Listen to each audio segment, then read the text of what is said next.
Hello, my witches, witchlings, and seekers.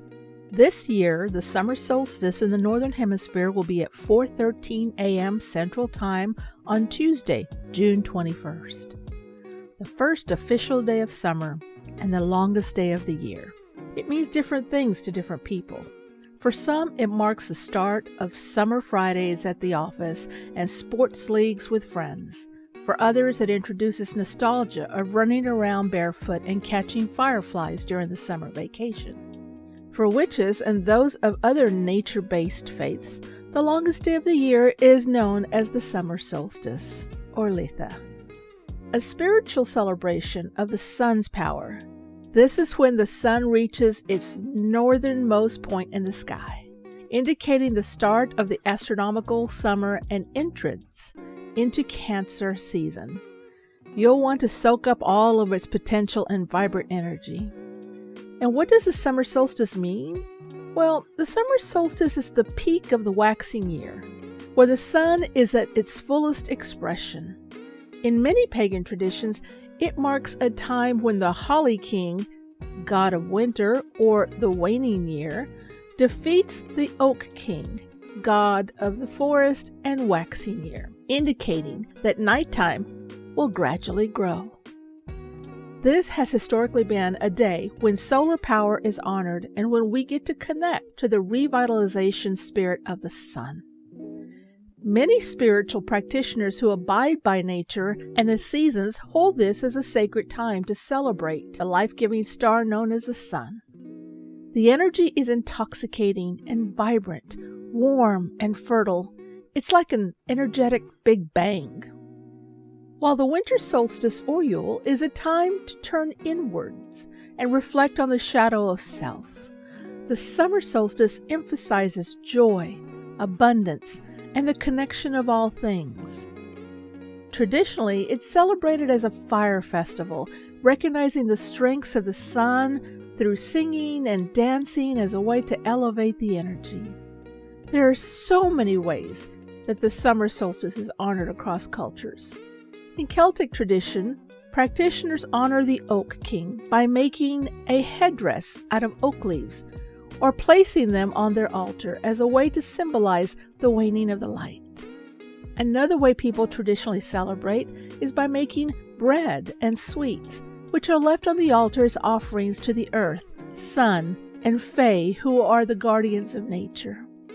While each tradition is unique and sacred, there is no right or wrong way to celebrate the solstice. In fact, you can create your own traditions by using this time to connect, express gratitude, and check in with yourself. Here are a few simple ways you can take advantage of the extra sunlight. You can wear yellow or gold. Turn to your closet as you might wear green on St. Patrick's Day or red, white, and blue on Independence Day in the United States. You can get in the solstice spirit by coordinating your outfit with the sun's vibrant colors.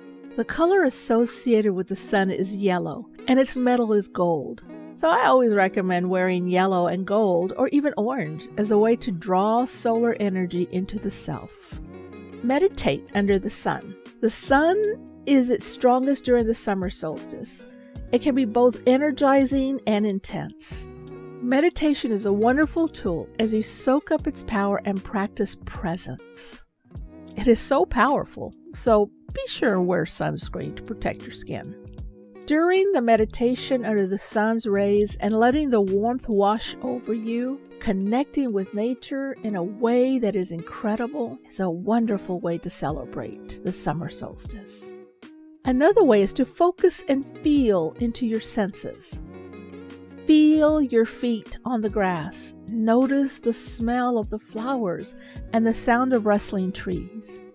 And do something that brings you joy. Remember all those things you have on your bucket list? Well, now's a great time to do them. Build a sandcastle, take a different hiking route, make up a TikTok dance, or explore the new town you've been wanting to visit. The summer solstice calls on you to follow your spirit into what brings you unapologetic joy. If low-key is more your vibe, well, enjoy a leisurely breakfast outside, tend to your garden, and bask in the sun with a good playlist. Again, remember to use that sunscreen. If you feel like many others who are languishing right now, perhaps you need to reconnect with what brings you joy. Try embracing your inner child by walking barefoot through a park, treating yourself to ice cream, or drawing with sidewalk chalk. These nostalgic activities may spark something within you.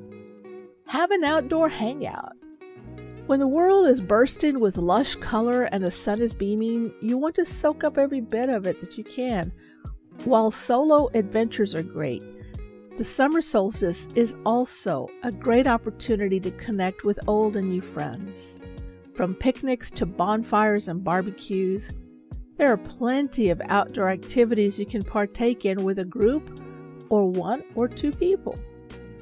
Turn your phone off. Experience being present and notice the warm energy that radiates from nature and one another. And another thing you can do, bring nature indoors. After frolicking in a field or sinking your toes in the sand, bring a little piece of nature home with you. Whether you collect sand dollars from the beach, purchase flowers from the farmer's market, or sift through leaves from your backyard, adding an element of summer into your home can give your space a vibrant refresh. If you're inspired to create an altar of your own, you can easily create a sacred space within your home and shower it with offerings that are personally meaningful.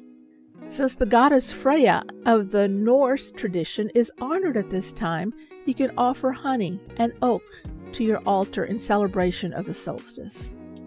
Offerings are a good way to express gratitude and sharing the bounty you've received to create a relationship with the spirit of the solstice. As long as it's personally and spiritually significant to you, anything goes. Give to your loved ones. Another form of offering during the solstice is the act of giving to loved ones. This can be done through gifting friends and family with delicious food, drinks, or homemade treats. You can also pay compliments, express gratitude, or lend a helping hand to someone in need as a way to keep love flowing. Setting the intention of sharing sustenance as an act of connection, community, pleasure, and warmth transforms the party into something akin to a ritual. And check in with yourself. The summer solstice is playful, electrifying, and full of activities. While you're out and about experiencing its fullness, take some time to check in with yourself too. Some suggestions for doing so include journaling, pulling a tarot card, or observing what you feel and need. After all, any spiritual practice is a way to strengthen connection, which begins from within.